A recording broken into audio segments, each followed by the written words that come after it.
Hello everyone. Apologies for the delay. I hope this is all working. I'm taking questions from Patreon people today. So there's 841 questions ready to go. So hopefully I'm up to this. What should teaching and research in the humanities look like? I'm going to grad school for literature, and I don't want my work to serve ideological possession.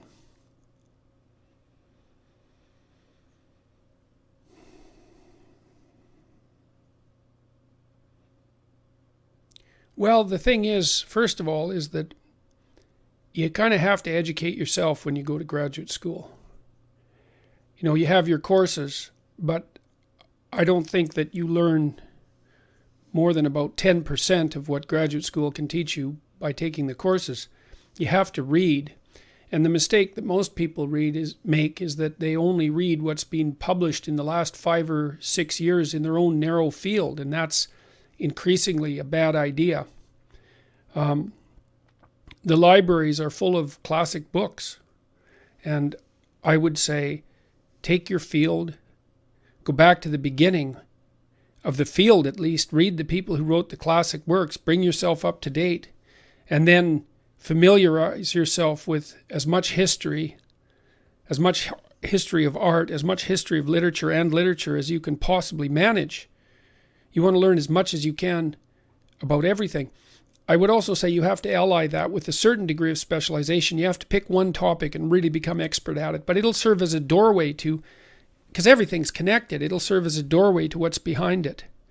So you focus on one thing and read as much as you can on that. That's your specific discipline. Then outside of that, read as widely as you possibly can manage.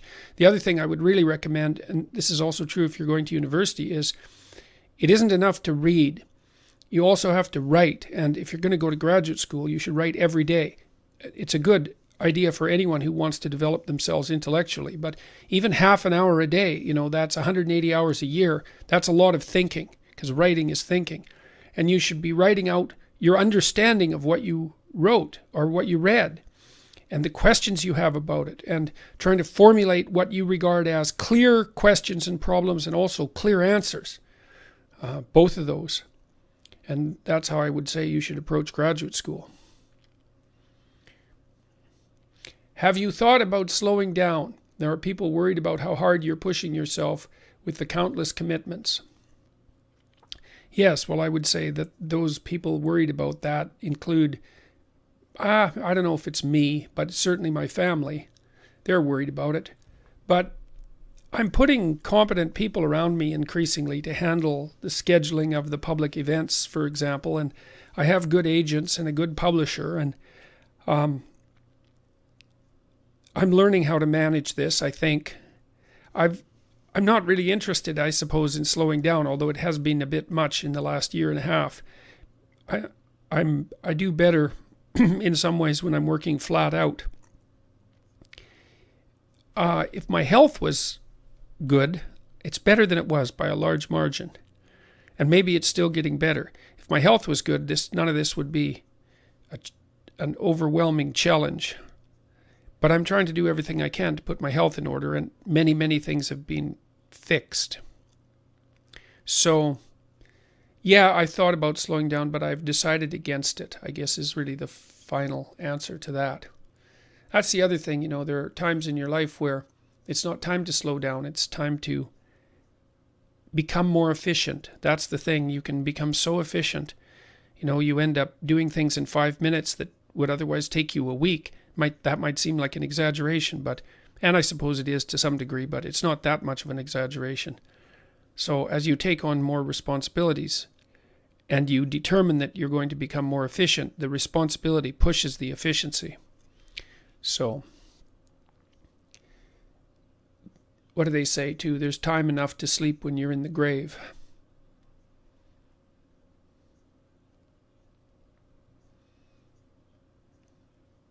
Many who respect your work feel your tweets are often impulsive or even expedient. Very funny. In certain interactions. Would you consider a change in the way you tweet? Well, I've been considering that for a very long time. One of the things I did in the last month, that I think was productive. Twitter's a hard medium to manage because it rewards impulsivity, and I have somewhat of a temper, and I suspect that maybe I'm more susceptible to being tempted to respond in a too forceful manner. Maybe I'm more tempted by that than I should be. But Twitter is real useful. I mean, it does keep me updated with regards to the ongoing, let's say, war that's raging at the bottom of our culture. And it does enable me to stay in contact with people, at least to some degree. And it's a great way of communicating small, but at least in principle, important ideas. And also to let people know about what I'm doing on YouTube and with the tours and all of that. People seem to respond positively to those sorts of notifications. So what I did do in the last month was to find people. I tweeted out one day, I asked people to send me the Twitter handles of organizations or individuals who were reporting on positive developments in a credible and realistic way. Humanprogress.org seems to be doing that really well. I thought it would be good to tilt my Twitter feed toward, my Twitter my actions towards things that are positive and also true as much as possible. And so I've started doing that in the last month. I feel somewhat of an obligation to,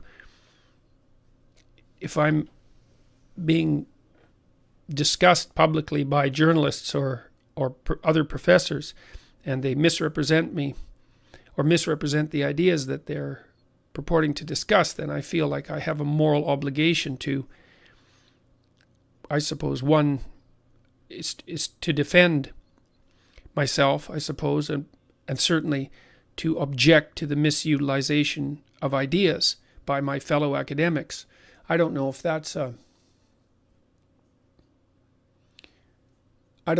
reasonable or not. It's not easy to figure out in a situation like this how much you shut up, how much you stay patient, how much you push back, how much you fight, how firmly you respond, whether or not to use wit.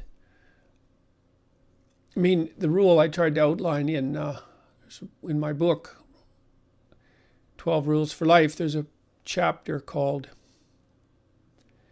Don't Let Your Children Do Anything That Makes You Dislike Them, and there's a philosophy of discipline in there, and it really has two dimensions, let's say, or two. It's at the juncture of two ideas. One idea is that you don't want to make any more rules than necessary because you get tangled up in them. So minimum necessary rules, that's a good guideline for setting up any structure, even in dealing with yourself. And then if you're going to have rules, you have to enforce them because otherwise they're not rules. And so how do you enforce them? With minimal necessary force. And some of that has to be played with, and experimented with, so you know what minimal force is. Those are really good principles, and I try to govern myself by them in my Twitter behavior. And I hope that that's successful. Sometimes when I've gone after people, I went after a couple of journalists in Canada last year who wrote what I would regard as scurrilous and incompetent articles. That's a bad combination. And, it was kind of a harsh exchange, I would say. But it isn't clear that it was the wrong thing to do. So it's hard to know how much you have to skirt the ragged edge of disaster if you want to do things right. So anyways, I am changing the way I tweet because I'm trying to make it, the bulk of it, informative and positive. I guess I should say something about that too. There's a lot of really good things going on in the world.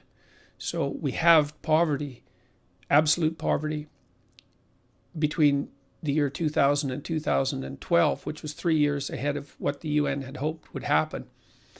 And cynics say, well, you have absolute poverty, but the cutoff was kind of arbitrary. It was $1.90 a day, if I remember correctly, which obviously is quite low. So it's not a real transformation. It's a real transformation.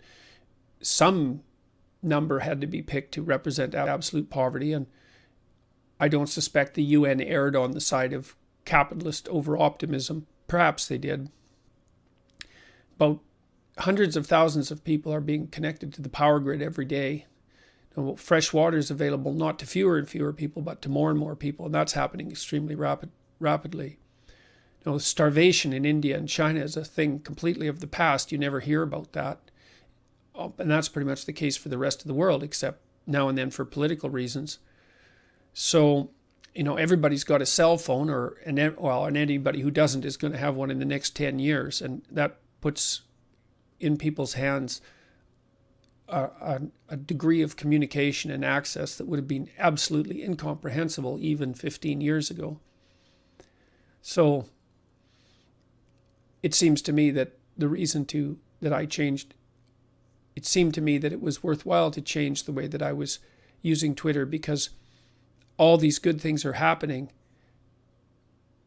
and just concentrating on this polarization process that seems to have gripped us in the West seems counterproductive given all those good things that are going on in the background. Now, that doesn't make what's going on in the West with regards to political polarization trivial, but it does set it inside a much more positive context. So that's something to keep in mind.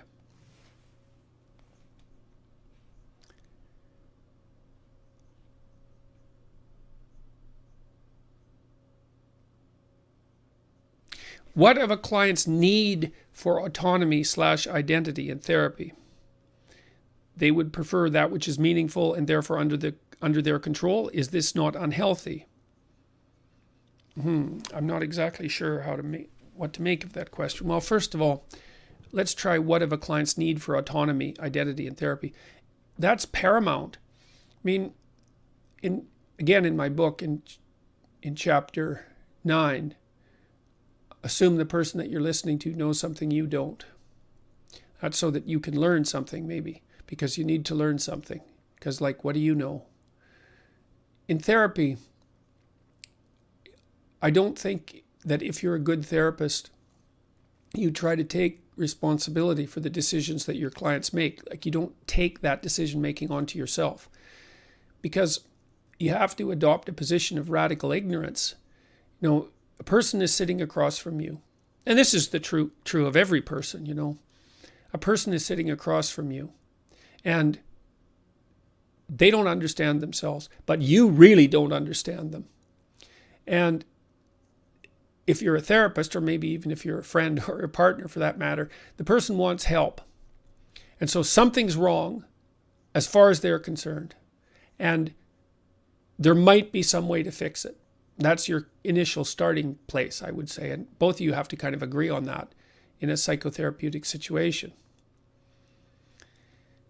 Well, but you don't know what's wrong. You know something's wrong because the person is upset enough to come and seek counseling. So they want to set their life right, but you have no idea what's wrong. You don't know anything about the way they think, or what they value, or what their past is, or how, or what they're like physiologically, or what their temperament is like, or how things are going in their relationships, or what their career is like. The things you don't know about that person, man. It's intersectionality gone mad, I can tell you that. And so you got to listen and let the person tell you what it is that's wrong, as if you don't know, because you don't know. And you have to ask questions of clarification. But you always have to remember, not only do you not know what's wrong, maybe the person doesn't know what's wrong. It's highly probable they know that something's wrong, but they don't know exactly what, and they certainly don't know what caused it. And so you got to listen radically and clarify and ask questions and make sure you're not confused, so that you do understand. And maybe you can help the person start to understand what they're talking about, or thinking about, because talking and thinking are very much the same thing. And then Then, well, maybe you get some sense of what's wrong and maybe some sense of how it came about. God only knows how long that'll take. And then the next thing you have to figure out is, well, what would a solution look like? Like even hypothetically, what does the person want? And do they know what they want? And if they don't know what they want, then how can you help them figure out what they want? And how do you help them figure out what they need? And how do you help them admit to that and all of that? And so that's a boatload of listening there again. You know, and it's the same in every relationship that you have. If you're trying to foster that person's development, you want to find out, well, what's wrong in their lives? But they have to figure that out, because they're the ones that will have to bear the responsibility for the decisions. So you don't want to take that onto yourself. It's like, well, I don't want to tell you what to do because I don't know what you should do. Like, we can both agree that you should move toward what's better for you and hopefully for the people around you, because we would include that in the definition of better, right? Because otherwise it's not sustainable. But we have to talk forever to find out what that is, and you have to be very incautious to think that you can make decisions for someone. It's an arrogant move, and it's an ill-advised move. And you shouldn't do it if you're properly terrified of your errors, because, well, again, I'll repeat it. You're not the one that's going to have to take responsibility for the decisions. They are. So it has to be left in their hands. And so autonomy, it's everything in a clinical practice. Now, that doesn't mean that you can't help a person strategize. You know, you might say, well, as you're moving towards some formulation of the problem, you might say, well, here's 5 things that it might be, or here's a list of things that might be bothering you, or, you know, you can make suggestions, but they can't be baited suggestions either. You can't overweight the one you hope they'll choose. You know, again, it's incautious. A lot of this, I would say, I learned, well, from thinking about it, but also from reading Carl Rogers. I'd really recommend Carl Rogers. You know, he was a smart guy when it came to listening. You can really learn a lot from, and he was also smart in how he outlined the client's need for autonomous development, and that's the development of the individual. So,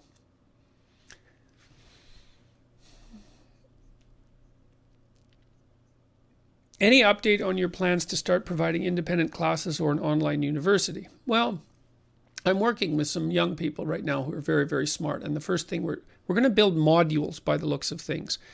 Each module hopefully will stand alone, because then we can test them instead of launching like a whole university, which seems to be a crazy thing to do. We're going to make independent modules for different purposes and then launch them probably as quasi-independent products, let's say, to see if there's a demand for them. So the one we're working right now, and I'm not going to say too much about it, is a competitive writing module where you'll be able to look at paragraphs and paragraphs that other people have written of a variety of sorts. Nah, I don't think I'll tell you about that. I better wait. So anyways, we're going to write a competitive writing module, and because one of the biggest problems that has to be solved for any online university is how do you teach people to write? Because you don't want the university just to be lectures and multiple choice tests, even though that could be done with some degree of reasonable competence. Mostly what you want when you educate people is to educate them not so much into like factual knowledge, but intellectual skill. They have to be able to speak, so we'll need a speaking module, and they have to be able to think, and we'll have to develop exercises that are relevant to critical thinking. Writing is a big part of that. And they have to be able to read. And so those are the big problems to solve. And then the other problem for an online university is accreditation, obviously. We've got some ideas about that. And also what you do with regards to the social element, because that's a huge part of university, is to develop an intellectual peer group, right?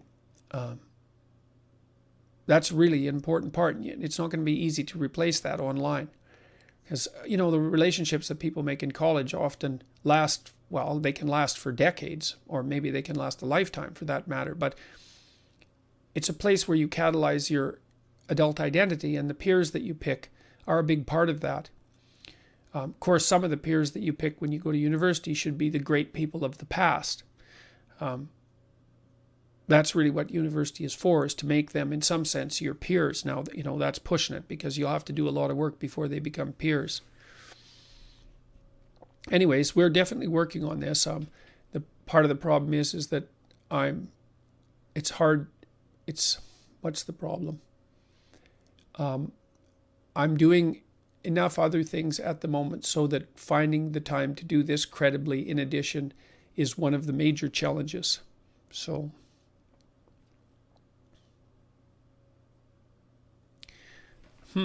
I married young and have had only one sexual partner. Now I desire variety, but value my marriage and will not cheat. Any insight on overcoming this conflict? As a matter of fact, yes. I would say get the variety with your partner. There's lots of games you can play to spice up your sexual life. Buy some lingerie, like buy 100 pieces. Buy something sexy for your partner to wear, maybe multiple things. Buy whatever you need that you might want to experiment with. You have to introduce that spirit of pretend play that you had when you were a little kid into your sexual life, and then you have many partners in the same person, and you put some thought into it. Sex is something that sex is a domain in which expertise can be developed just like any other domain, and some of that's play and fantasy play and all of that, and some of it's sexual technique. And I guess then the other thing I would say is take stock of each other and see if there are things that you could do in your life that would make you more attractive to one another. Those are hard questions, because no one wants to say, well, I'd be more attracted to my wife sexually if she just acted X way. And the same with regards to a wife's contemplation of her husband. But those are the real questions, man. It's like, if your partner isn't acting in a manner that is sexually attractive, then either there's something wrong with you or there's something wrong with them. And of course, I know people have ill health and all of that. I'm not talking about that. But those harsh judgments that your sexual attraction makes are also very useful ways of orienting yourself towards proper behavior in the world. So I would say, any insight on overcoming this conflict? Now I desire variety, but I value my marriage and will not cheat. Well, admit to the variety that you want and see to what degree you can fulfill that within the confines of the marriage. It's also part of coming into contact with the shadow, I would say, if you want to look at it from a Jungian perspective. You might have all sorts of sexual desires that part of you feels should remain taboo. And maybe they should. I'm not suggesting absolute sexually libertine behavior. I know sexuality has to be regulated very carefully. But you might be able to push yourself with some time and effort and contemplation and some admission of fantasy and all of that into domains of sexual satisfaction that you haven't achieved before.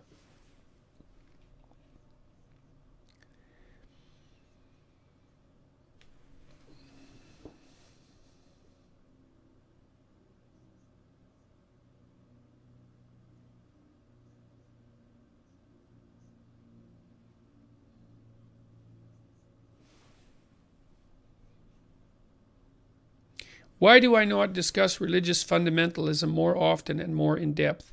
Many people consider you a religious apologist as a consequence. Well, it's okay if people consider me a religious apologist. I am a religious apologist. So an apologist is someone who makes an argument for something. And I'm constantly making arguments for a religious perspective on life, a religious orientation towards life. An orientation that's centered in meaning, an orientation that's centered in desire for all things to thrive, insofar as that's possible, a desire for people to speak the truth and act out the truth and act responsibly in all of that. And I think that there's something transcendently necessary about all of that. And I think it is the antidote to hell. So that makes me a religious apologist. The fundamentalists, I don't know which fundamentalists you mean. If you mean the Christian fundamentalists, well, I understand where they're coming from, The Christianity is an ethical framework above all else.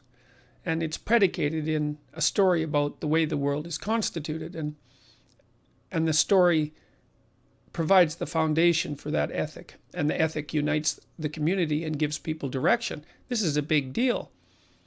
Now, if the story is challenged, if the foundational story is challenged, which is certainly what happened as a consequence of the rise of empirical science, then the foundation for the ethic starts to shake and tremble. And that threatens the ethic. But the ethic is what holds people together and gives them direction. So you can't just lose the ethic. So the fundamentalist Christians are all short-circuited because they know that there's something to the ethic. And they understand that the foundation has been shaken, but they don't know what to do about it. So they insist that the foundation has not been shaken. And I understand that. So I think the way out of that is to understand that the truths that govern ethics and the truths that govern the description of the world as a material place are not the same. They're not of the same kind. How they're related, I'm not exactly sure, but there's no simple one-to-one relationships. You can't describe the world and then immediately extract out an ethic. It's partly because there are just too many ways of describing the world. So this is the fundamental point of difference, as far as I can tell, between Sam Harris and I, and hopefully what we'll discuss in the summer. So that's the Christian fundamentalists, and I don't really see that they're a particularly threatening group, as far as I can tell. I mean, they're certainly not in the ascendance by any stretch of the imagination. They're not involved in any particularly reprehensible political behavior, unless you count conservatism. And it is by no means obvious that they're even holding their ground in the culture war. So I'm not very worried about them. Islamic fundamentalism? That's a whole different story. But I don't know enough about it to discuss it intelligently. I don't understand Islam. I'm concerned about its, what would you call, compatibility with the democratic West. It isn't obvious to me that there are medium to high functioning Muslim democracies. I suppose Turkey's the closest one, but Turkey's pretty shaky at the moment. I think that the failure to separate church and state, or even if we don't call it a failure, the fact that church and state hasn't been technically separated in Islam makes it difficult to understand how it's possible for Islam and modern Western democratic traditions to coexist. I don't know how that gap can be bridged. You could say, well, with goodwill, and let's hope that's the case. That doesn't mean I don't think that Muslims can live in a modern Western democracy. I mean, there are many, many kinds of Muslims, just like there are many kinds of Jews and Christians. And then there's the problem of the current proclivity of the extreme end of the Muslim fundamentalist world to be very violent in very many ways. And so, and I'm not a great admirer of the Saudis, to say the least. I don't appreciate their brand of Wahhabi Islam, and I don't appreciate their exporting of that view with their petrodollars to the rest of the world. So I guess that's what I have to say about fundamentalists. Hello, Dr. Peterson. I've been trying to listen to my conscience, but I can't tell the difference between fear, willful blindness, or genuine conscience. Well, the first thing I would say about that is it is quite clear that you are in fact trying to listen to your conscience, because that's probably the first thing that you discover. So that's a really good question. Okay. Fear. Well, here's a test, and you don't want to do this stupidly. If you think that you should do something, and you think that the reason you might not be doing it is because you're afraid, then you should do it. So that way you can find out if it's fear. I think your question is, well, how do I know my conscience isn't just masquerading as fear, saying, well, you shouldn't do that, but it's rationalizing the real issue, which is you're afraid of doing that. Now, see, here's a reason that you want to tell the truth. And I kind of figured this out when I was looking deeply into the Pinocchio story. In Pinocchio, as Pinocchio strives to become real, he has a conscience to guide him, but it's Jiminy Cricket, this insect. But Jiminy isn't really a very good conscience. He's a bit dogmatic to begin with, dogmatic and inexperienced. And so it's not like the conscience is an unerring guide. It's like a partner in discovery. And as you move forward in your life and you consult your conscience and you listen to it, then it gets smarter, and so do you. But there's a coda there, and this is why I've suggested, part of the reason why I've suggested so frequently in my lectures and in my book, that people try not to lie. You see, there are many systems. You have many systems within, let's say, that guide you. And one of those is your capacity for rational thought. And then you have a variety of emotional systems and motivational systems and internal dramas and intuitions and bodily sensations, like lots and lots of, and senses, lots of systems that are guiding you. And many of them operate, you might say, unconsciously, autonomously, instinctively, implicitly, all of that. Now, nonetheless, you program them, like you feed them content, let's say. Just like you feed your body nourishment, you feed them content.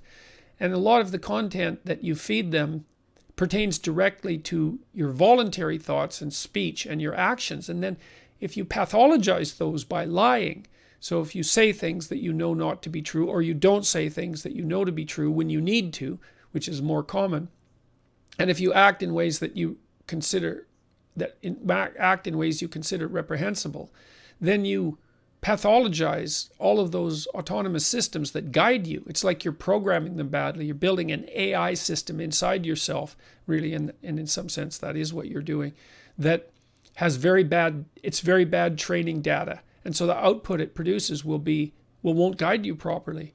And so you don't want to pathologize your guidance systems. It's a really bad idea. So that's why you have to not lie. And maybe that's also why you have to say what you have to say. And you have to say it clearly as well. And you have to learn how to do that. So that's one of the ways of getting your conscience straightened out. And then you have to have a dialogue with your conscience. And you might ask, it's like, okay, well, what should I do? Or what should I do this, or should I not do this? So let's say you're thinking, should I not do this in the case of a temptation? Maybe you have a chance to develop a new relationship, and you're excited about it and apprehensive about it and afraid of it, and you don't know how to sort out all those feelings. And the first thing is you really have to want to sort them out. That's why you have to orient yourself to something that's a genuine up, the star above the horizon. You have to really want things to be straight, and you have to have thought that through, and you have to know what it means for things not to be straight. And really what it means is that you're headed for hell in one way or another. And if you understand that, maybe it's enough to scare you straight. You really got to think that through. Then you got to think about how much better it would be if you aimed up. And that really has to kind of permeate your whole being. And so then you're oriented that way. You're oriented up, and you're deciding that it's okay to try to tell the truth. And then you can start to rely on this dialogue with your conscience. But both of you have to learn, and you're going to make mistakes along the way. That's okay. You can say, well, I'm going to try this without being certain that it's right.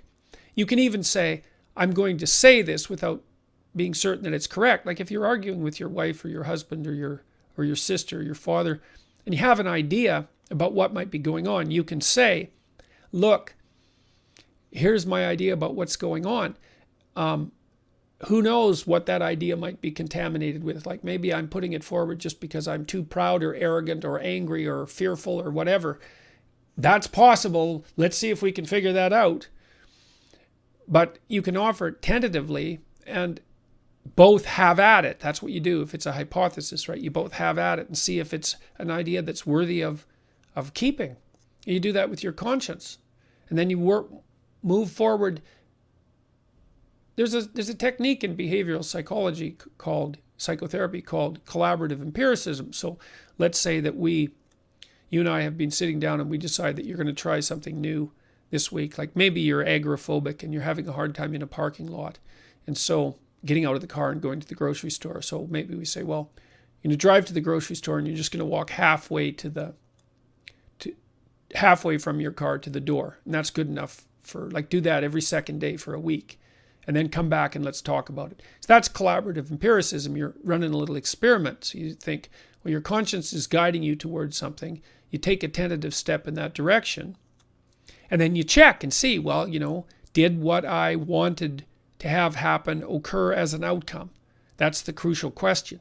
And that's the crucial question for behavioral truth, right? That's the pragmatic perspective. Did what I want to have happen as a consequence of my framework of interpretation and my action? If the answer is yes, then I have not invalidated it, right? That's the pragmatic philosophy in a nutshell, and it's very, very smart.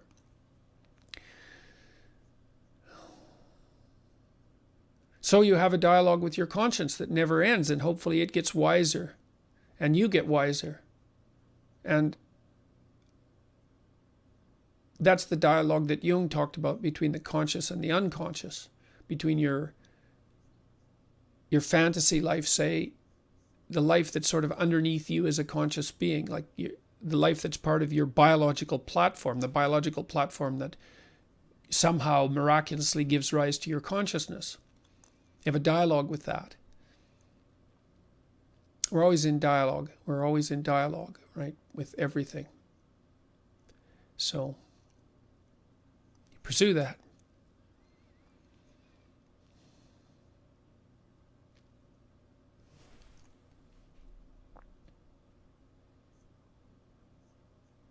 I've watched many hours of your videos, but I don't think I've ever heard you describe yourself on the Big Five model. Care to tell us how you rank on each trait? Yeah, okay. Well, there's a problem because I know the tests, and so it's hard for me to take them without being, well, because I know the tests, right? So it's hard for me to take them without the ever-present threat of conscious manipulation.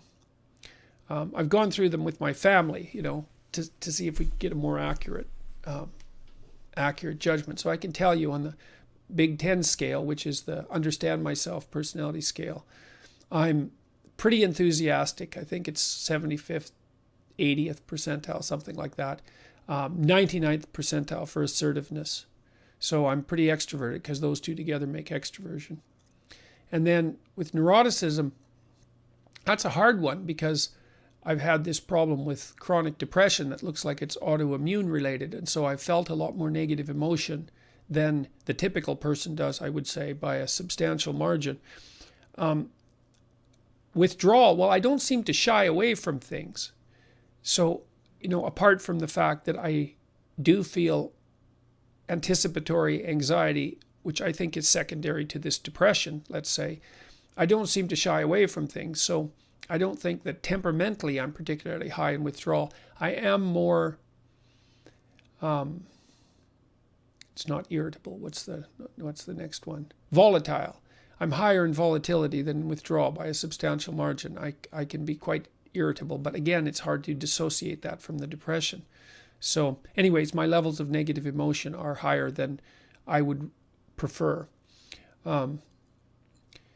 Agreeableness, I'm pretty compassionate, pretty high in compassion. It's like 75, 80th percentile. So, but I'm relatively low in politeness. So I think, but not 5th percentile, something like 30th percentile, 40th percentile, if I remember correctly.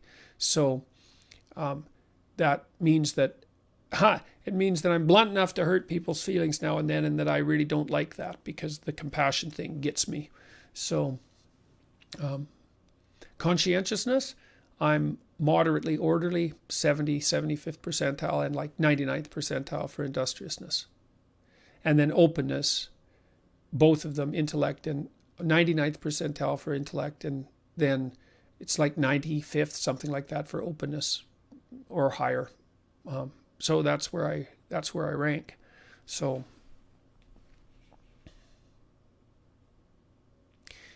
my wife and I found out earlier in the year we may not be able to have children. Then last month I was diagnosed with cancer. Man, how do I combat depression? Well, the first thing that we should point out here, I'm very sorry to hear about all that. That's a lot of tragedy in a very short period of time, man.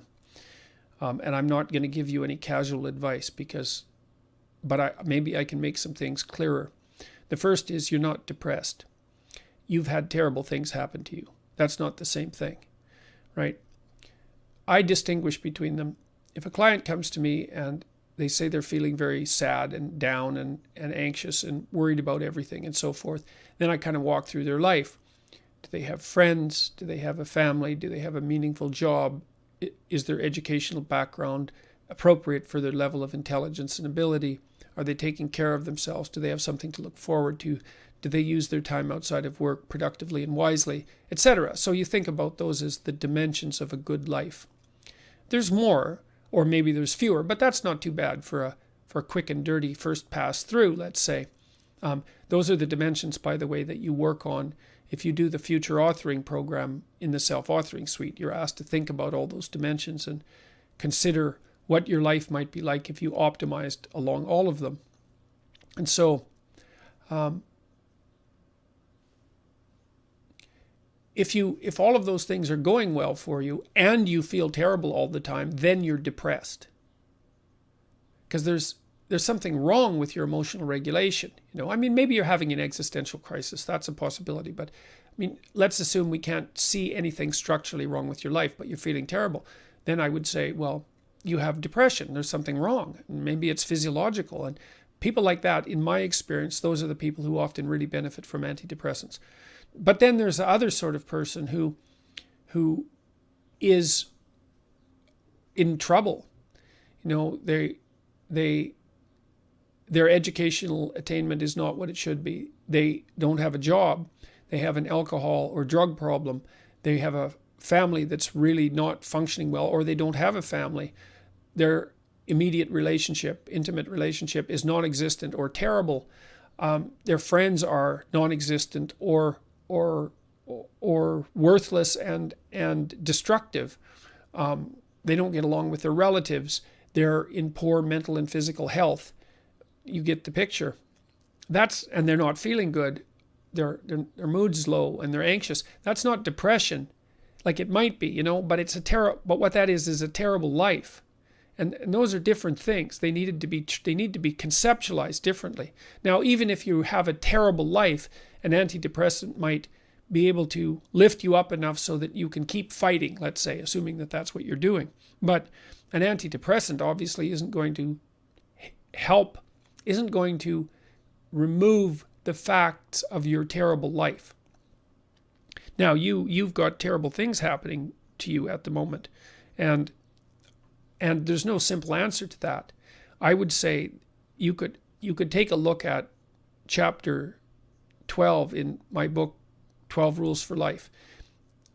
It's called Pet a Cat When You Encounter One on the Street, and in part it's an autobiographical chapter about how my wife and I and my family, my son and daughter, and my extended family as well, dealt with my daughter's extremely serious illness. Well, it still plagues her to some degree, although not nearly as much as it did. She was very seriously ill when she was a teenager. And it was an ongoing crisis, continual for years of crisis. And so the question is, how do you cope with that? And the first answer is, you shrink your time frame. You've had these, especially with regards to your diagnosis. It's like all of a sudden your future has been thrown completely into chaos. And you don't know how to deal with that, and who would. You do what you can to stabilize your medical treatment and to optimize your quality of life while that's happening. A very complicated thing to do. And then I would say you live for the day, for the week maybe. Maybe a week's too much even, but for the day. It's like you get up in the morning, you think, I need to do everything I can to make this day as meaningful and rich as I possibly can.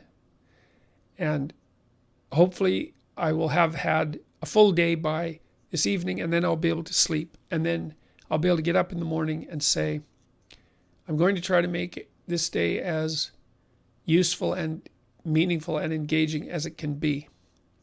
And then maybe when you're really sick, you don't have a day, you have hours. And then you do the same thing for the hours, and then maybe you do the same thing with the minutes. I would also say, you've been through a lot of shock, and it's conceivable that you might need to talk to someone. It's also conceivable that an antidepressant could help you. You've got a lot to deal with, and your nervous system might need some stabilization with all that stress. And so that's something to consider. Antidepressants are also quite effective as pain medications, especially a drug called Cymbalta. So that's also worth knowing, because you need to know about effective pain medication. It's very important. In extreme situations of pain, opiates, of course, are the drug of choice, but you can use drugs like methylphenidate, the Ritalin, the ADHD drug. You can use them as adjuncts to pain medication, and people need to know that, because they're basically amphetamines. Amphetamines have analgesic properties, but they also they also maintain alertness. And so the problem with opiates is they can be sedating, but an opiate-amphetamine combination, and this is for people who are in absolutely intractable pain, by the way, that can increase alertness and help cope with pain. And it's really useful to know what you might need to cope with pain. So I would say shrink your time horizon, and then... Oh, thank you. Okay, thanks, Tam.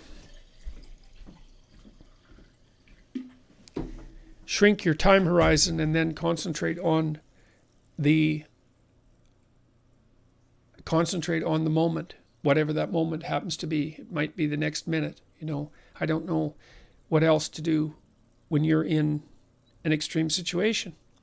The other thing, I guess the final thing I would say with regards to we may not be able to have children. Well, you need a plan to address that to the best that you can, to the best way that you can. And then you have to give yourself some time to reconceptualize your life and your future. And I would say news like we may not be able to have children, that probably takes about a year or a year and a half to digest. So don't be too hard on yourself if you haven't figured it out yet. It's any major life transformation, like a really major life transformation, I would say takes a minimum of a year to really adapt to.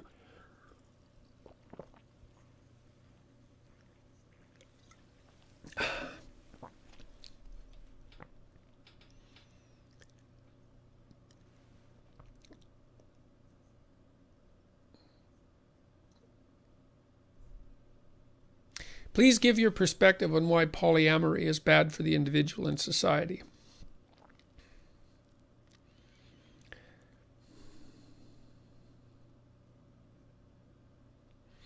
Well, I think the fundamental reason is, there's a bunch of reasons. I mean, the first is societies seem to function better, that is, less violently.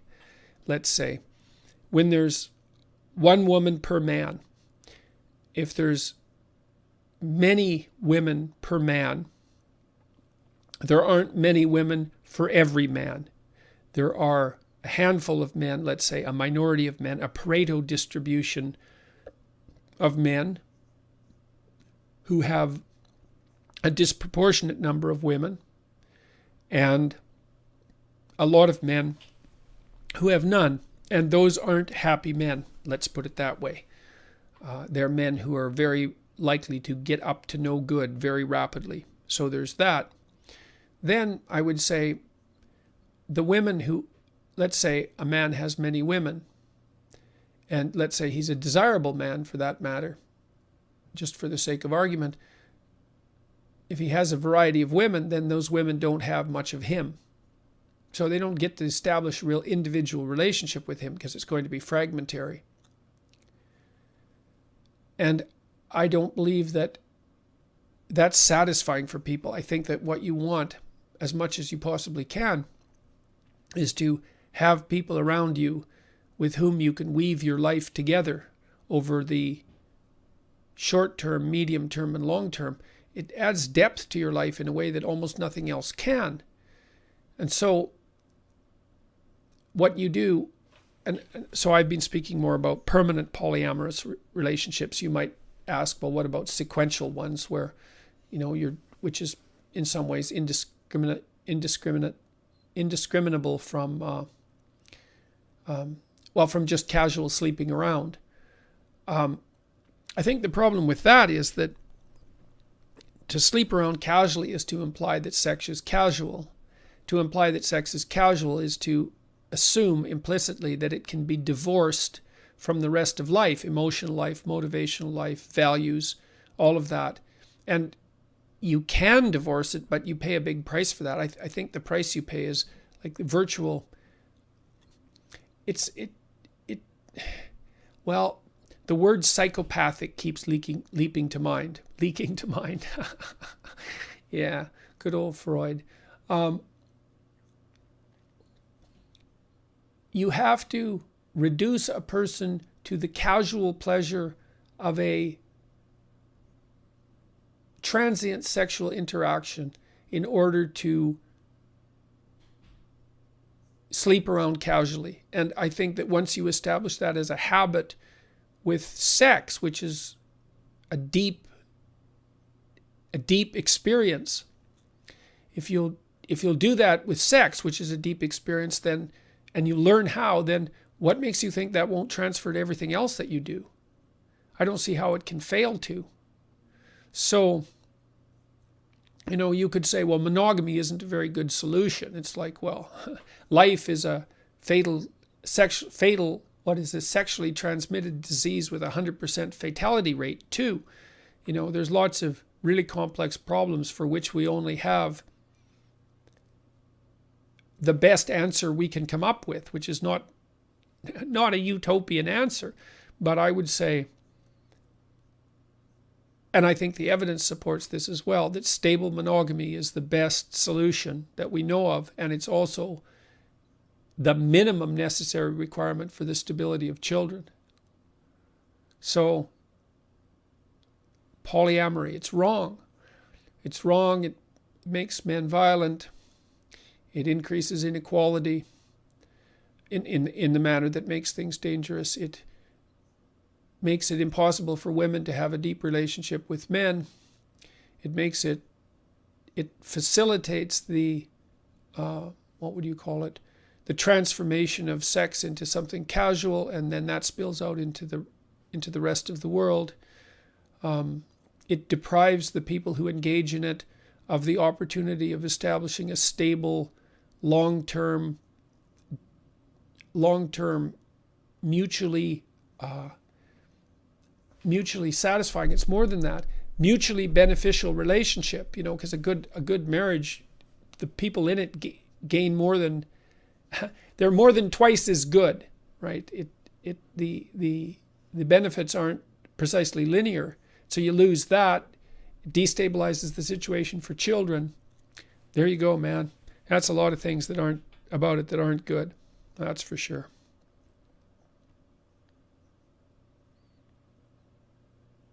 How do you think altered state of consciousness or shamanic experiences can or should be integrated into modern life and scientific thought? Man, you guys, you're really asking some tough questions today. Well, the first thing that we should realize is that states of altered consciousness people have been experimenting with them forever. And God only knows what the consequence of this. I certainly believe that the old Greek mysteries were institution-induced hallucinogenic experiences. I think that most of the religious stories that we have are a consequence of psychedelic experience. Most. A substantial number of them. It certainly seems to be the case with soma, for example, which looks like it was the fly agaric mushroom, the amanita. People have been using hallucinogenic substances for a very long time, and they produce very incomprehensible sets of experiences, most recently documented by the research teams at Johns Hopkins, where they've shown that if you give people enough magic mushrooms, psilocybin, to induce a mystical experience, that you decrease their death, anxiety, and fear when they have cancer diagnosis, which is really something. And that a single dose of mushrooms that produces a mystical experience has about an 85% cure rate for smoking, which is absolutely beyond comprehension. So the psychedelic substances seem to open up another plane of existence, so to speak, and it's that part of experience that has an infinite scope. Why they do that, how they do that, what that means, God only knows. God only knows. I don't think we understand psychedelics even a bit. I don't think they fit into our current worldview. So, how should they be integrated? Well, you're a fool if you play with psychedelics. What did Carl Jung say? Beware of unearned wisdom. That's pretty damn smart. So you don't play with them. If you're inclined to experiment, then you should treat them with respect. You should go into the experience with the expectation and the desire that you will learn something, painful as that's going to be, and that your life will be transformed in a positive direction. And you should pray to whatever gods you worship that they don't rip you apart. And then maybe you'll be sensible enough to learn something, and you'll be able to bring it back from the underworld, and you'll be able to integrate it into your life carefully, and you'll be a better person as a consequence. But be careful what you hope for. I don't even have the conscientiousness to sit down and do self-authoring. I bought it over a year ago and haven't opened it. What the hell is wrong with me? Well, lots of things probably, because there's lots of things wrong with everybody. But let's not go right for the jugular, Let's assume that the problem is relatively simple before we assume that your character is beyond salvage, which is also something I would recommend if you're arguing with your wife or your husband or your partner, Assume that their character can be salvaged. It's a good way to start the argument. So I would say, why don't you have a smaller goal? So if you notice that you're not doing something, I'm not doing the self-authoring program. Well, maybe it's daunting to you, or maybe you're not very disciplined, or maybe both, or maybe 6 other things. Who knows, right? Maybe you're angry that you spent money on it. There could be any number of reasons. Maybe you don't want a better life. Maybe there are things in your past you don't want to look into. Maybe you're afraid of your personality. Maybe you're terrified of the future and you don't want to think about it. God, any of those things could be true. But what you want to do is first notice that you're not doing it. It's like, oh, I'm not doing this. Well, I must be going about it wrong. Well, it's sort of the definition of wrong, right? If you're trying to do something and you're not doing it, then you're doing it wrong. That's for sure by your own definition. So let's say, well, if you're trying to do something difficult and you're not doing it, well, you could beat yourself with a stick until you do it, or you could hire someone else to do it, metaphorically speaking, or even maybe really if you want to do it. But barring that, the next best thing is to aim at something lower. Obviously, you're too useless to do the self-authoring program. Okay. Ask yourself, sit on the edge of your bed and say, okay, I think I'd like to try this self-authoring program. Is there some step I could take towards that I would do? I would say, well, maybe you could think, well, what do I have to do to do it? Well, I have to find my username and password. Then I have to open the web. No, I have to turn on my computer. I have to look in my email. I have to find my username and password. I have to find the site. I have to open the site. Then I have to enter the username and password in. And then I have to start reading it. Okay, so then you think, you got to walk through it like it's a simulation. Which of those things are you unwilling to do? You can ask yourself, am I willing to go turn my computer on? Yes. Am I willing to open my email? Yes. Am I willing to search through my email for the username and password? Well, I'm a bit worried about that because I bought it a year ago. I'm not sure I'm going to be able to find the username and password. Okay. Do you think you can handle that potential disappointment and frustration? Yes. I could do that for 10 minutes. Okay, you could always buy it again if you lost it, right? If you really want to do it. It's not that big a deal. Okay, so it looks like I'll turn on the computer. I'll sit down, I'll turn on the computer, open my email. I'll look for the username and password, and I'll buy it if I can't find it.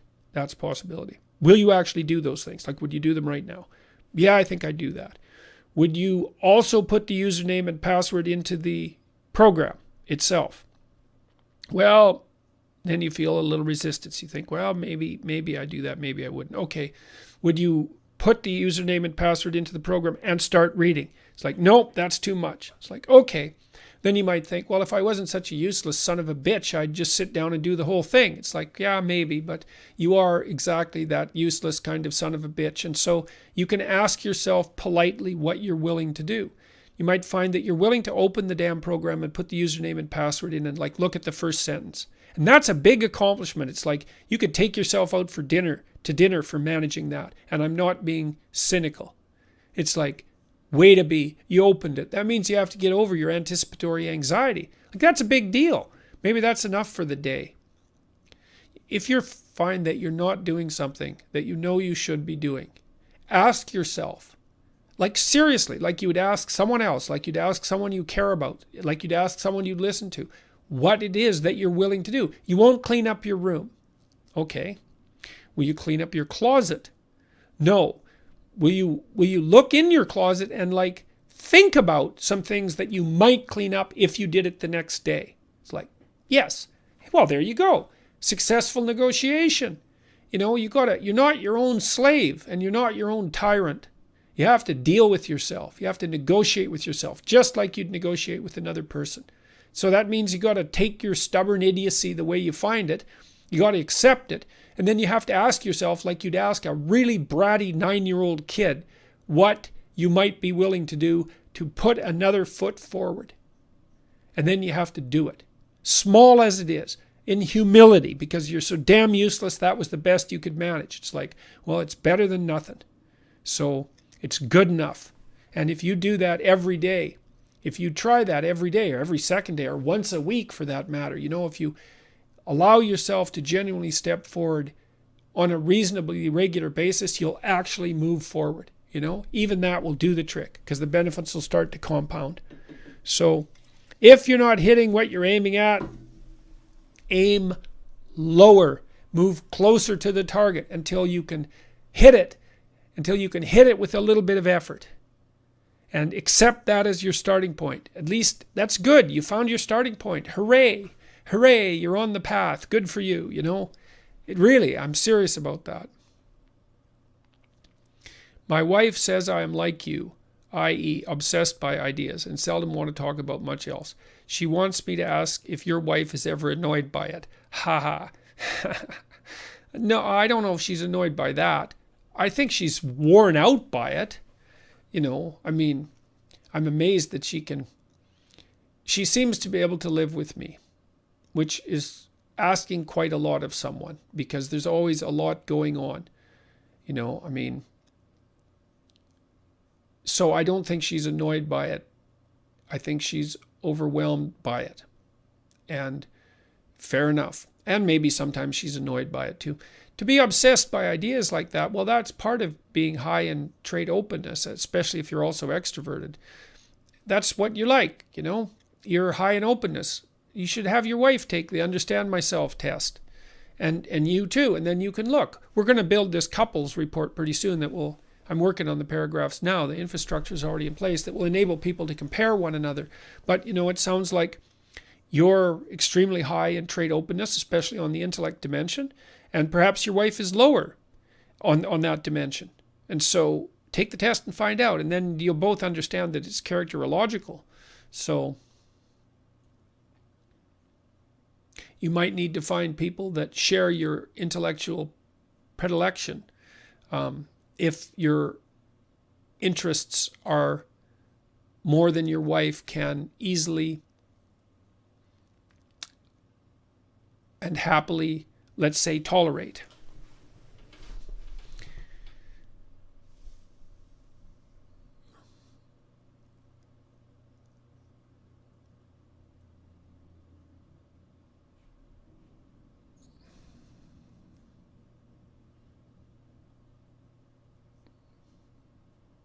Wow.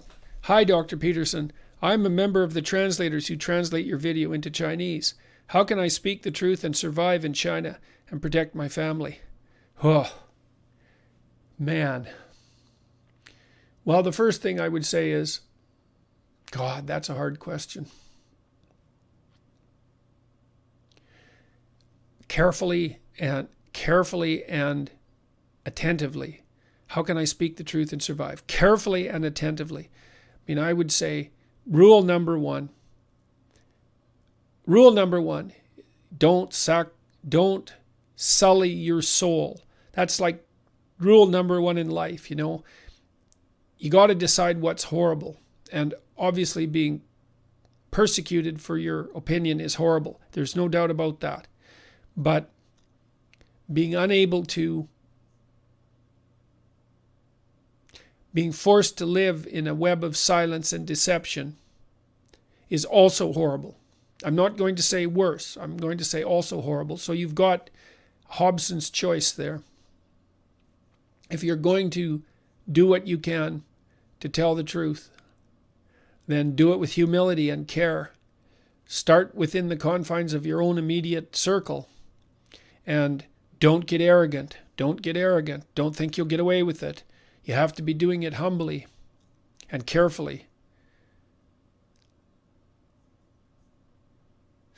Push on what you can push on that you think might change. And don't be contemptuous of small victories. And take care of yourself. Be careful.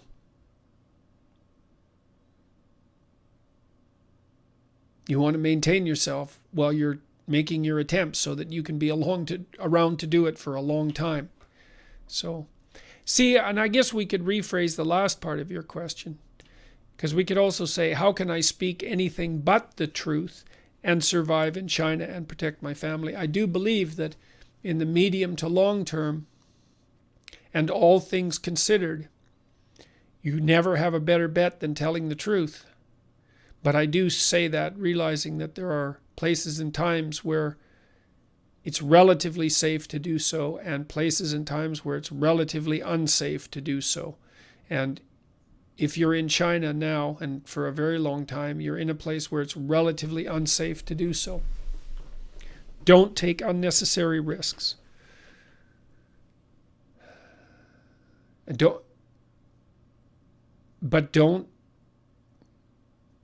but you have every reason to try to keep your soul and your word intact.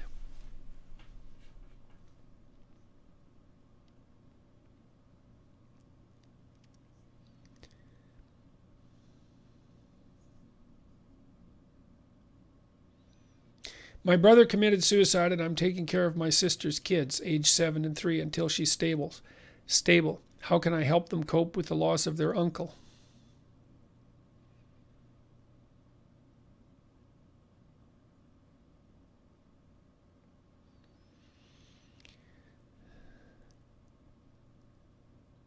Well, how do you help kids cope?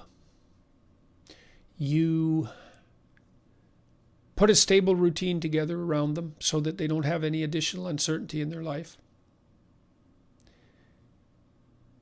You decide that you're oriented towards their future good. You know, you got to decide that as deeply as you can.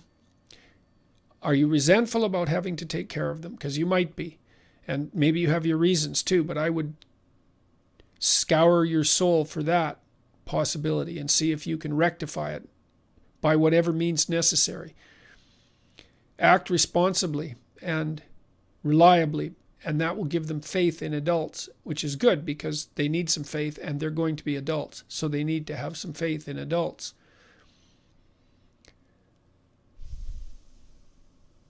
Play with them.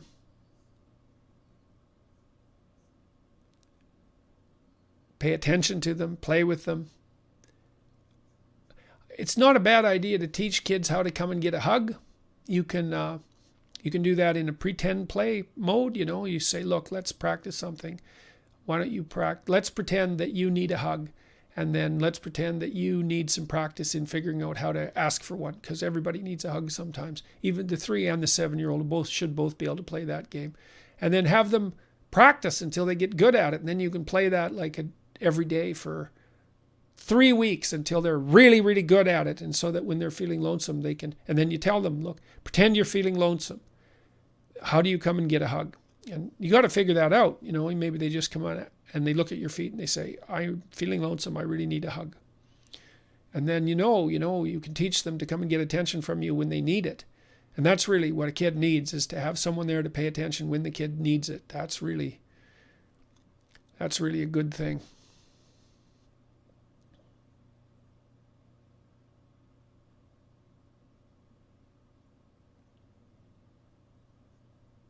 The 7-year-old in particular is probably going to wonder if he or she was the cause of the suicide. That conversation might come up. You want to watch the kid to see if there's any evidence that he or she believes that. It's an easy thing for kids to believe because it actually helps them make a little bit of sense out of what happens. Something terrible happened. I lost my dad. He went away. I wasn't good enough for him. That's a really easy thing to think. So you might want to keep your eyes open for the necessity of that conversation.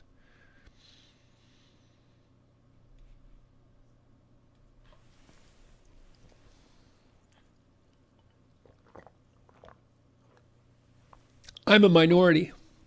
My kids are mixed. I resent the disempowering narrative of victimhood being handed to them. It's lazy and offensive. How to arm them against it? That's a good one. Well, the first question is, you didn't tell me how old they were, so that complicates things. But I would say you better pay attention to what they're being taught in school. My suggestion to parents is that if your kids are in a class where they talk about diversity, equity, inclusivity, gender, white privilege, that's not a bad, there's other words too, but we'll stick with those, that your kids should be encouraged to leave the class because they're not being educated, they're being indoctrinated. Now that doesn't mean that there can't be an intelligent discussion about any one of those topics, but when they come together in a group, then that's a pretty good marker that you're in the vicinity of a radical leftist, neo-Marxist ideology, and there's no excuse for that being foisted on your children.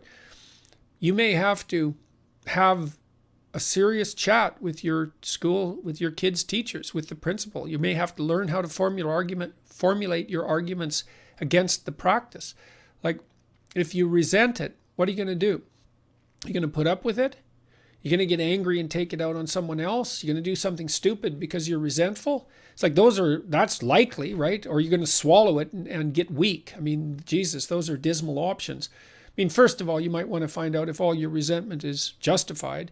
You can talk to someone that you admire and see if you're just flying off the handle, because maybe you are. But if you're not, well, if something is happening that you really don't like, that's a sign that you have to do something about it, because your being is rebelling against that constraint. So you have to get more educated. You have to get more articulate. You have to get more politically oriented, politically savvy, politically involved. You have to talk to people and make a coalition. You have to face down your children's teacher. You have to come up with a plan for what happens if, when you face them down, nothing changes. You have to lay out a strategy of ideational war, or you have to live with your resentment and risk having your children disempowered by the narrative of victimhood. That seems like a really bad outcome. You know, if they see you resisting it actively, then you are right then and there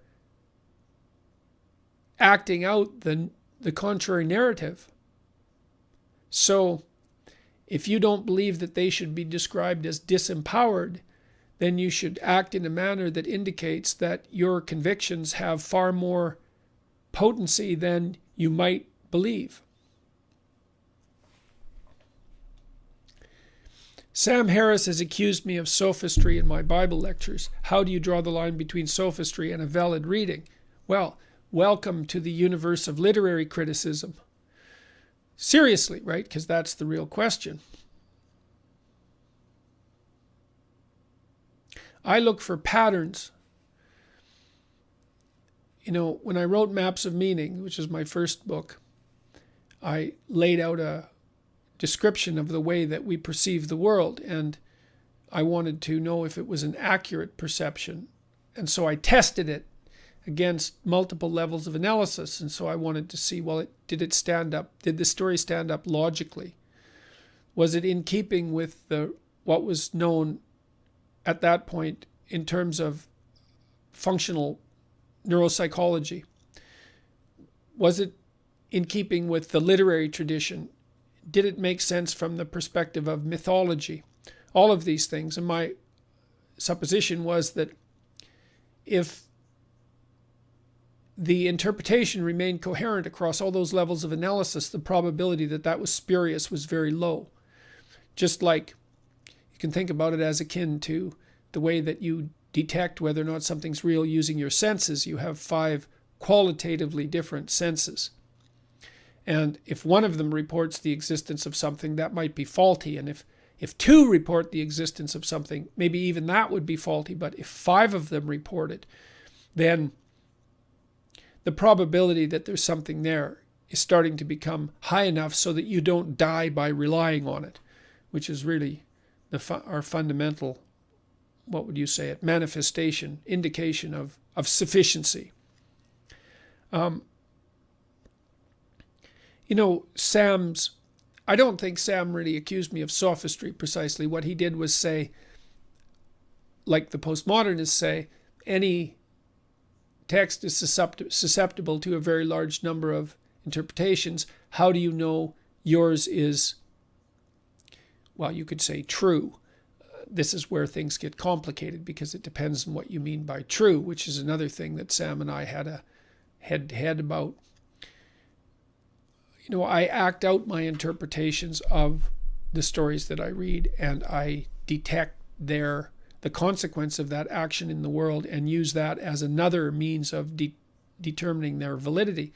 So acting in this manner, the manner that I believe is appropriate as a consequence of the way that I've come to interpret these great mythological stories, has been of inestimable benefit in my life. And I think it's helped my family a lot, my immediate family and my broader family. It's helped my friends. It's helped my students. It seems to be helping the broader community. And it's commensurate with what I know scientifically.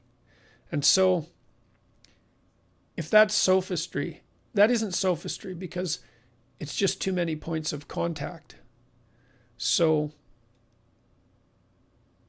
no.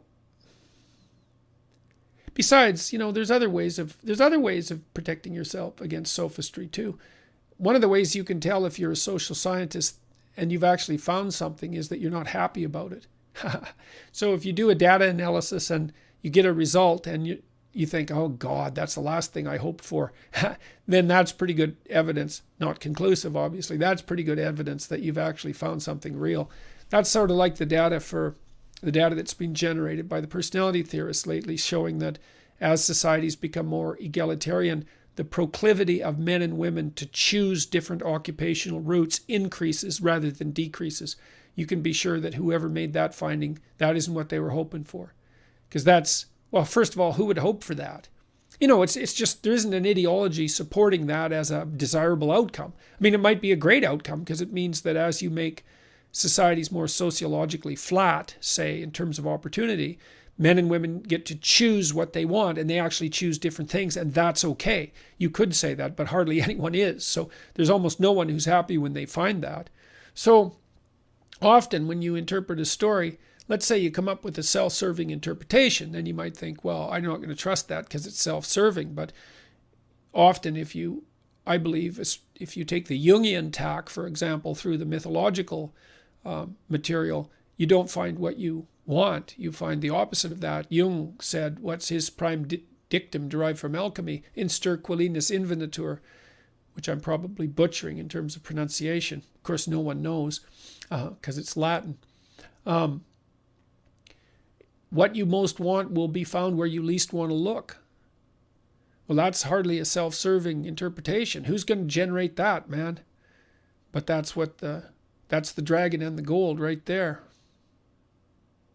So, if your interpretation makes things more difficult for you, makes things more challenging, requires you to be more mature, requires you to be more responsible, all of those things, then I would also say that that's a testament to its validity, because it's not self-evidently contaminated by impulsive self-interest.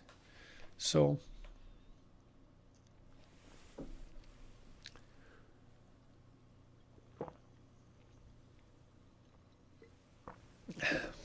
how is it that society has not learned from history about the dangers of socialism, Marxism, ideology, etc. after years? How do Marxists get away with it? Well, let's not go with the dangers of ideology. Let's go with the dangers of, like to call it, radical left-wing ideology. Well, I think the reason for this, and this also might be the reason that there's a strange thing that the iconography of communism is still acceptable socially, whereas the iconography of Nazism isn't. Now, I'm not saying that we should make the icons of Nazism socially acceptable either. I think that the communist icons shouldn't be socially acceptable, but they are. And there's probably a reason for that, Now, part of it is that the left has never taken on, the radical left has never taken responsibility for being on the same side as the Stalinists and the Maoists and the Cambodian murderers and all of that. So that's part of it. But then the next part is I think there's something deeper. I think that, inequality is a reality. And it's a reality that cannot be put at the feet of capitalism or at the feet of human political structure. There's a good book, you guys might want to read this, called The Great Leveler by Walter Scheidel. And it's a new book, and it's a study of inequality. And one of the things he does is do an empirical analysis of the relationship between inequality, the Gini coefficient, which is a measure of inequality, and the ideological position of governments. So here's the theory. The hypothesis would be, well, because the left-wingers are concerned with inequality, if you measured inequality in under left-wing governments and you measured inequality under right-wing governments, you'd expect a reduction in inequality under left-wing governments. And the results are no difference. And so what does that mean? It doesn't mean that left-wings are hypocrites, although it might mean that because people can be hypocrites. But what it means is the problem of inequality is so intractable that we don't know of any appropriate political, sociological, or economic solutions that actually work. It's a real catastrophe. Now, inequality in itself might not be a bad thing unless it's too extreme. It's extreme when people say start to starve, and then clearly something's, it's very difficult to, I think everyone would agree that that's a suboptimal outcome. We don't need to get all ideological about that. But some degree of inequality is useful because, well, it gives people something to strive for. It gives them an up, right? It means, I was thinking about this, sometimes you actually want people to be rich because if a new product is introduced into the market, there have to be people around who have substantial pools of capital to be able to afford it when it's still novel.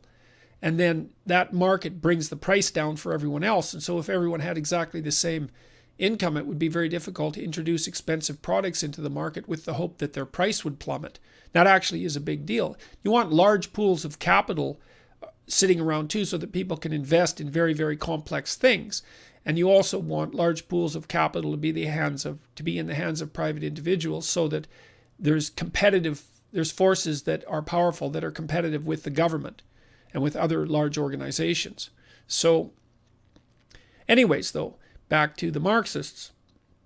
Despite the fact that there are reasons for inequality, and despite the fact that you can't lay the fact of inequality at the feet of capitalism, and despite the fact that capitalism also appears to be making everyone not absolutely poor at the same time as it makes some people very rich, there's still, inequality is still painful reality, and no one really likes it. You know, I mean, you can lord it over someone, I suppose, and extract out some sense of your moral superiority because you happen to occupy a hierarchical position that's higher, and sometimes there's some validity in that, especially if you've earned it. Although I would say, like, glorying in it is probably a suboptimal outcome. It's still the case that that inequality violates a moral intuition that everyone has, I think, and that's probably the moral intuitions that lie along the agreeable axis. It's like, well, wouldn't it be better if everyone had enough? It's like, well, who argues with that? You know, I mean, everyone feels that way. And so I think a thoughtless compassion makes Marxism naively attractive. And I'm not being cynical about that, because there is some utility in naive agreeableness.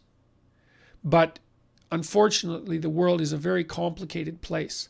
And merely wanting to be nice about things and wishing that everything was fair doesn't justify imposing an equity outcome and gerrymandering complex economic systems that will bite you if you mess with them because you're ideologically possessed.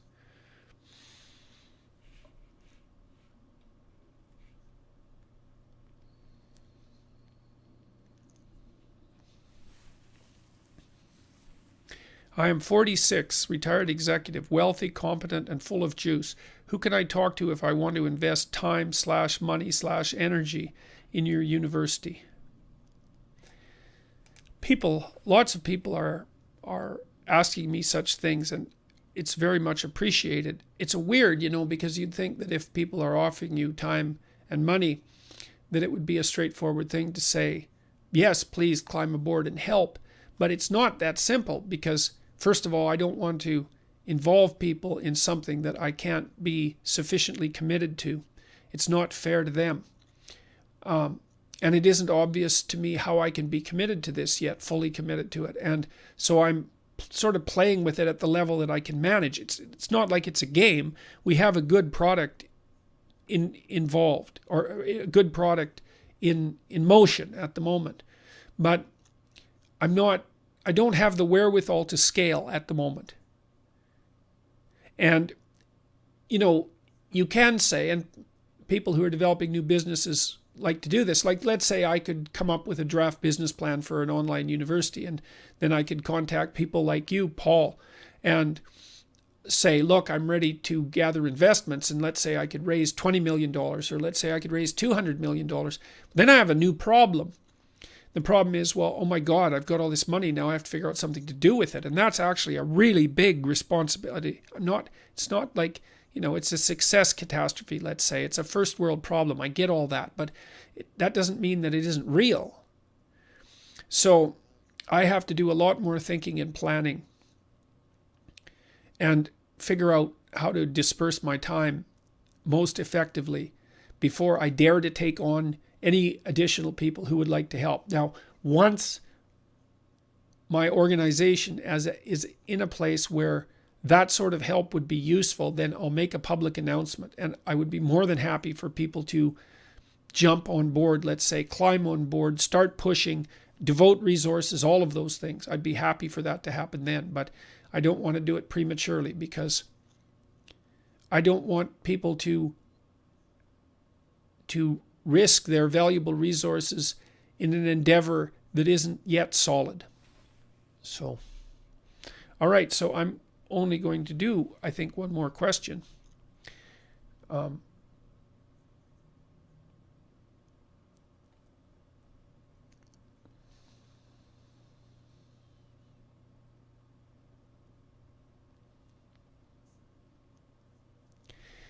I am a sober alcoholic/drug addict. How can I find my way back to belief in a higher power after 10 years in the empty void of atheism? I'm falling apart.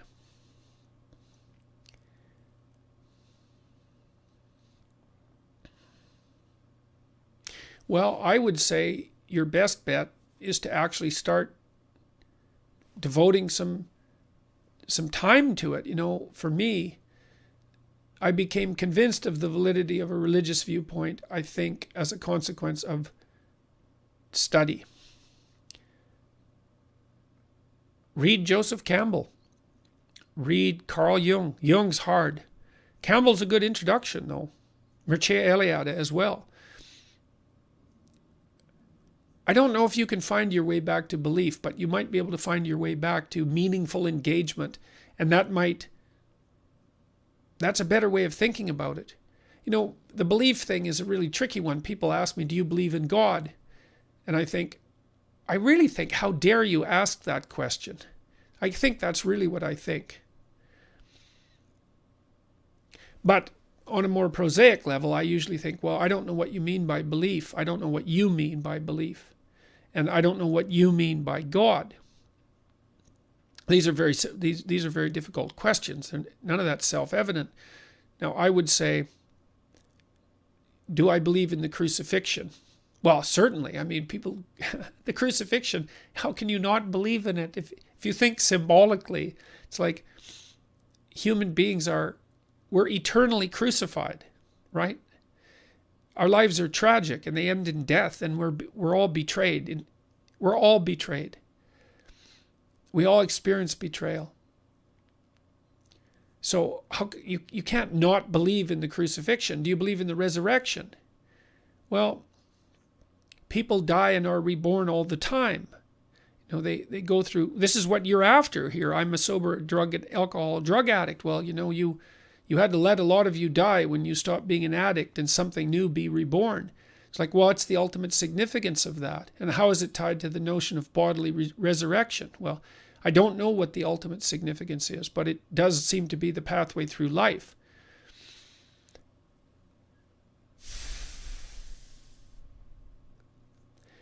To believe, I would say you start believing not by attempting to convince yourself that the statement, there is a God, is true, like a fact is true, but to act out the proposition that you should shoulder your cross and stumble uphill towards the city of God. That's belief, man. And you can do that right away. Now, you might ask, well, do I have any guarantee that has transcendent and universal significance? It's like, well, it's not a bad model for emulation, so it has universal significance in that regard. We each have to shoulder the tragedy of our existence and stumble upwards despite that. That has universal significance. Does it have significance outside of life? And like at the eternal realm? It wouldn't surprise me if it did. I suppose it depends on what you mean by the eternal realm. It seems to have significance in the eternal realm of consciousness. It seems to have significance in the eternal realm of unconscious fantasy, implicit fantasy, and mythology. How is it connected with the factual world? That's a hard question, because the factual world, in some sense, divorced itself from that transcendental world during the development of the scientific methodology. So, never the twain shall meet. It's a methodological issue in part.